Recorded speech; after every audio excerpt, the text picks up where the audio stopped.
Menyatakan terdakwa Michael Kosasi alias Steven dari saksi tersebut di atas secara sah menjanjikan besaran melakukan tindak pidana tanpa hak atau melawan hukum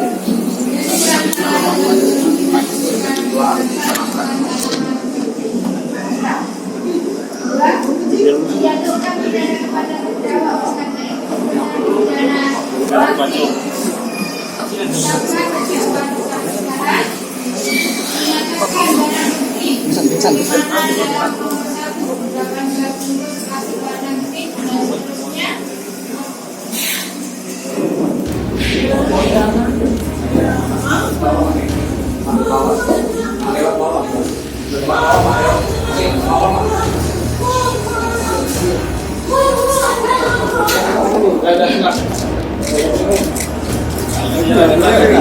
kalau kita tetap pada pembelaan kita bahwa di hukuman mati menurut pemandangan pemikiran kami itu bertentangan dengan hak asasi manusia yang diatur dalam Undang-Undang Dasar Pasal 28. Itu dalam keadaan apapun ada hak hidup yang diatur terhadap warga negara Indonesia.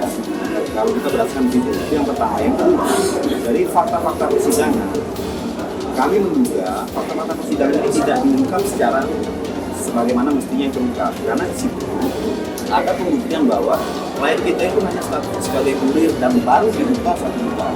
Sementara si pemilik hak itu sudah diketahui identitasnya dan sampai saat ini dia belum bisa dihadirkan di persidangan karena status DPO. Menurut azas keadilan, kita sepakat bahwa peredaran narkoba ini harus dibasmi. Tapi dalam hal ini, si pemilik itu belum mendapatkan proses hukum sementara. Korban, kita juga klien kita korban dari ekonomi sehingga dia jadi kurir, itu harus mendapatkan hukuman mati. Nah, di situ azas keadilannya. Kita sepakat narkoba dibasmi, tapi pemilik dan pengedar yang sesungguhnya itu harus dibasmi. Bukan korban-korban dari juga faktor-faktor ekonomi. Layak tidak untuk hukuman mati, seorang itu diupah dengan 2 juta rupiah. Itu bisa dilihat untuk sekali pengiriman, dan kita ini diduga kan baru sekali. Nah, baru dijanjikan dan dibayar 1 juta. Terdakwa kita bersikap kooperatif, tidak ada berbelit-belit. Itu fakta di persidangan, dia mengakui semuanya. Juga di pledoi kita maksudkan bahwa kita mengakui semua apa yang fakta-fakta di persidangan yang dituntut oleh jaksa. Cuma kita menolak dalam hal tuntutan mati. Karena itu bertentangan dengan hak asasi manusia. Itu hak melekat dalam keadaan apapun.